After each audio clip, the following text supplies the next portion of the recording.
Hoy en nuestro programa, Las Hijas de Eva, tenemos como invitada a Alicia Kaufman. Bienvenida, Alicia. Hola, ¿qué tal? Alicia Kaufman es doctora en Sociología, titular de Sociología por la Universidad de Alcalá de Henares y autora de más de 16 libros y 50 artículos. Hablaremos con ella de un tema de actualidad, como es la eutanasia. La palabra eutanasia viene de griego, bueno, thanatos, muerte, buena muerte, término que ha evolucionado y actualmente hace referencia al acto de acabar con la vida de otra persona, a petición suya, con el fin de minimizar su sufrimiento. La eutanasia es un tema que nuevamente vuelve a ponerse encima de la mesa, abriendo el debate en el Parlamento, gracias o por causas tan diferentes como pueden ser el estreno de una película como Es mar adentro, basada en eventos reales, la historia de Ramón Sampedro, un tetrapléjico que durante casi 30 años luchó para conseguir una muerte digna, y cuyo caso desencadenó un obvio y tremendo debate social, al estar prohibida la eutanasia en España. Sampedro acudió varias veces a los tribunales expresando su deseo de morir, pero fue inútil. O por Charlotte White, un bebé de 11 meses que sobrevive enchufada a las máquinas, entubada desde su nacimiento prematuro, y que los médicos consideran inútil su sufrimiento, sin más salida que la muerte. El juez ha dado luz verde para acabar con la insidiosa agonía, pero sus padres lícitamente quieren verla vivir.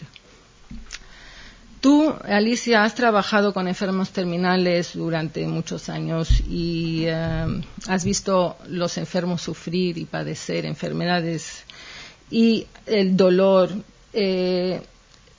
Según tu opinión, ¿hay que ayudarles a tener una muerte digna o hay que asistirles para terminar con ese sufrimiento? Bueno, yo un poco de lo que vi trabajando durante más de 15 años con enfermos de cáncer y enfermos de lepra, yo personalmente pienso que llegado un punto en que tú ya no puedes funcionar debidamente, no puedes disfrutar de la vida, no te puedes valer en absoluto por ti mismo, pues de alguna manera debes y puedes tener el derecho de elegir de continuar con esa situación que hace sufrir a los que te rodean y a ti mismo o permanecer así. Pero en todo caso yo creo que el paciente debería tener derecho de escoger y de tomar esta decisión. Uh-huh. Esta es una época justamente que hay aparatos que hacen que la vida de una persona continúe enchufada y a veces contra su voluntad, y ese dinero podría utilizarse para salvar niños prematuros o enfermedades curables. Entonces, ¿tú qué dices? Bueno, yo creo que en este caso particular, más allá de lo económico, hay una cuestión moral. Hay una película que se dio hace unos cuantos años en España, casi 20. Johnny cogió su fusil. Yo la utilicé mucho trabajando. Yo estaba en la escuela de gerencia hospitalaria y hacía que la vieran y la debatieran los médicos, y siempre produjo muchísima polémica. Entonces, creo que más allá de lo material, que también es una razón, pero entiendo que no la principal, hay una cuestión de tipo moral, y por eso genera tanto debate, ¿no? Es decir, la persona tiene derecho o no tiene derecho a decidir quitarse o no quitarse la vida, o que se la quite en este caso otra persona. ¿Por qué hay más debate? Pues yo creo que hay unos cambios sociales muy acelerados. Por una parte está el avance tecnológico, que hace que la gente viva muchísimos más años. Exacto, los aparatos. La media de edad de 70 años pues se ha convertido en 85, en 90. Y por otra parte, el vivir en la era de la hipervelocidad, que todo va a la velocidad de la luz, hace que haya más accidentes, más problemas, más infartos cerebrales, en donde una persona de 40 años se puede quedar como una planta, pero por el tipo de sociedad y de tensiones a los que estamos sometidos. Entonces, por una parte, el tipo de sociedad también produce la vida más larga y una vida que se corta de golpe, y por otra parte por eso vuelve sobre el tapete el debate, pero yo creo que no podemos usar siempre los mismos parámetros, sino ir viendo que se ha ido transformando a lo largo del tiempo y la legitimidad de la decisión sobre algo tan importante como es existir como una planta o, dado que ya no tienes calidad de vida, optar por la terminación de esa vida. Porque hay lo que se llama el suicidio, que es la persona que puede hacerlo y es capaz de hacerlo, y luego la eutanasia, que es una persona que está enchufada o incapaz de hacerlo, y ahí es cuando empieza a haber el debate sobre si eso es legal o ilegal. El que puede suicidarse tiene como el derecho y la posibilidad de hacerlo, y esa persona que está ahí enchufada pues necesita de alguien, de esa ayuda. Bueno, efectivamente el suicidio puede y habitualmente es un acto individual.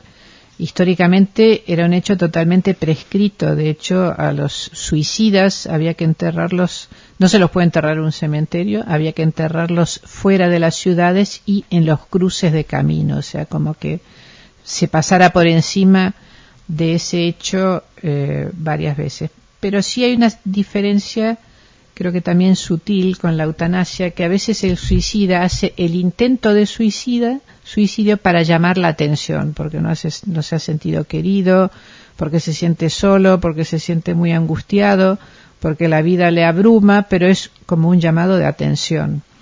En el caso de la eutanasia no es un llamado de atención, es un llamado de auxilio a no querer seguir sosteniendo una situación que le es como muy difícil o que le es imposible. Claro, lo que pasa es que hay que implicar a otro y que una sanción legal, dependiendo del país, puede recaer sobre el otro. Entonces ahí hay como algo que se arrastra históricamente, la sanción del hecho de quitarse la vida, pero de hecho hay bastantes diferencias importantes entre un suicidio y el objetivo del suicidio, que a veces es realmente quitarse la vida, otras es llamar la atención, y la eutanasia, donde realmente el físico está a un nivel de deterioro muy importante. Claro, porque por ejemplo para la religión judía un suicida no lo entierran en el cementerio, sino aparte, pero una persona que ha pasado como por un proceso como eutanasia, pues deberían de enterrarlo con los suicidas o con los otros. Bueno, yo creo que la eutanasia es un fin de una larga enfermedad, pero no es un fin natural, es una muerte no natural, pero entiendo que hay matices y hay diferenciaciones entre ambas situaciones. Porque la eutanasia, como dicen, es un laberinto sin salida, por múltiples problemas que plantea, desde los médicos hasta los jurídicos. Es lo que entiendo, ¿no? Que no es fácil ni para los médicos decidir cuándo y cómo, y también jurídicamente. Lo que pasa es que hay algunos temas que son tabúes sociales, que siquiera hablar de ellos es difícil, ¿no? Porque nos implica muy profundamente, y de hecho cuando hablamos de temas como de la vida o de la muerte, pues nos implicamos profundamente y no son temas fáciles de poner distancia o de pensar desde la pura racionalidad, ¿no? Hay como muchos elementos implicados, un poco como el aborto, pues hay objetores de conciencia que se niegan totalmente. Pues de la misma forma, en la eutanasia, pues hay gente que se puede negar totalmente, o gente que no quiere ver sufriendo al ser querido. Pero yo creo que estos son debates, igual que la reproducción asistida, si es válido o no, que tocan muy de cerca la cuestión ética, y como tú bien dices, junto con lo ético, lo jurídico, y junto con eso, lo que en cada sociedad, en cada organización o en cada familia se considera lo que está bien o lo que está mal. Exacto. Es como desviarse o transgredir los 10 mandamientos. Evidentemente no es una cosa tangible, pero que es algo que toca profundamente a los seres humanos. ¿Hay sociedades que tú crees que apoyan más a la eutanasia que otras? Mira, yo no lo sé con precisión porque el tema de la sociología del cáncer y de la muerte es un tema que yo he estudiado hasta hace bastante tiempo. Ahora estoy en temas organizativos. Pero como hipótesis, supongo una sociedad como la china o la japonesa, donde está prohibido tener más de una determinada cantidad de hijos, o sea que hay una sanción a la vida porque te multan, pues igual que una sanción a la vida, supongo que no habrá una sanción a la muerte, porque lo que quieren con una sociedad muy superpoblada es eliminar una cantidad de gente. Entonces, vengan de un lado, vengan de otro, yo creo que les puede dar exactamente igual. Eso sería interesante. Sí, no, ahí ya entramos en un terreno demográfico. Exacto. Por la superpoblación de ciertas sociedades, quizás la eutanasia sea una forma de reducir ese exceso de población, pero no sé, habría que ver en cada sociedad, en cada caso, pero son sociedades que funcionan de una forma diferente a la sociedad occidental. Según ciertas encuestas que se han hecho, en Estados Unidos, por ejemplo, el 60% apoyaría la eutanasia, y en Canadá 74%, en Gran Bretaña 80% y en Australia 84%. En España, tú como socióloga, ¿qué crees que daría? Bueno, yo creo que un número muy inferior, porque por la católica, por una influencia religiosa todavía fuerte, católica. Y porque si nosotros tomamos las estadísticas del Centro de Investigaciones Sociológicas, pues el primer valor que aparece siempre es la familia, en tanto que en las sociedades norteamericanas o canadienses las familias se desmembran muy rápido, o sea, es una cosa habitual que a los 18 años te vayas de la casa, y luego el papel de la tecnología es como mucho más una parte de la sociedad, o sea, son sociedades como eminentemente prácticas, o sea, no hay tanto debate sobre este tipo de cuestiones y por lo tanto hay mentes más flexibles para situaciones que no son nuevas, que son reiterativas, pero sí hay nuevas respuestas para viejas situaciones. Sí. Y cuando se habla ante la opinión pública de la legalización de la eutanasia, se presenta un horizonte idílico en el que la autonomía del individuo será respetada de manera escrupulosa. ¿Tú qué opinas?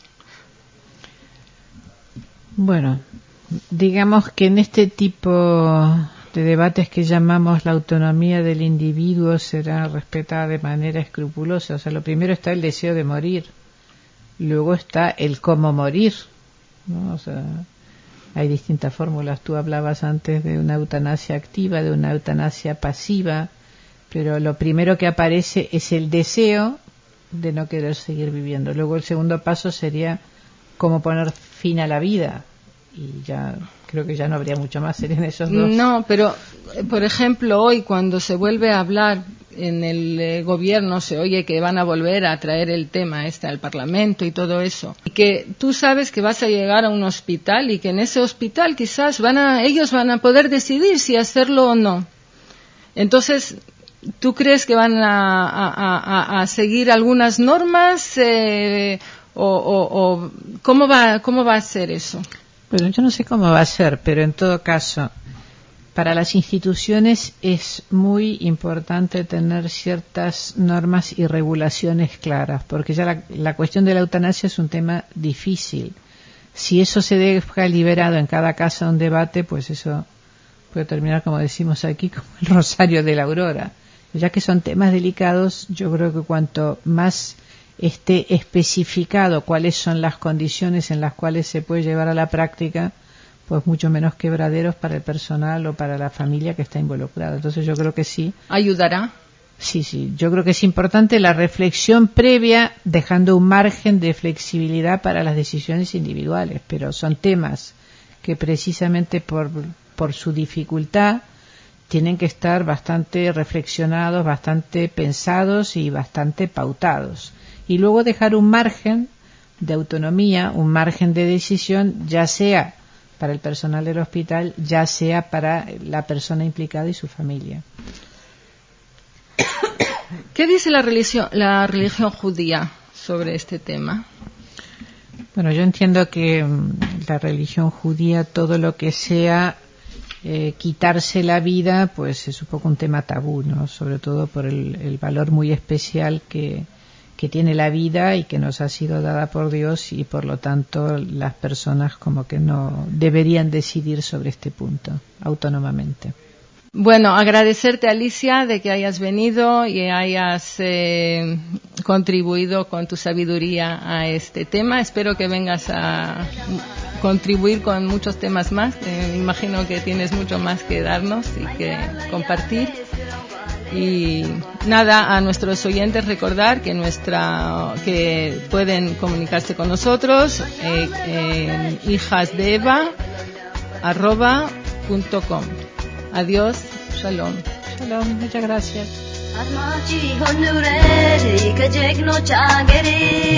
እኔም እንደነሱ አገር እንደሆነ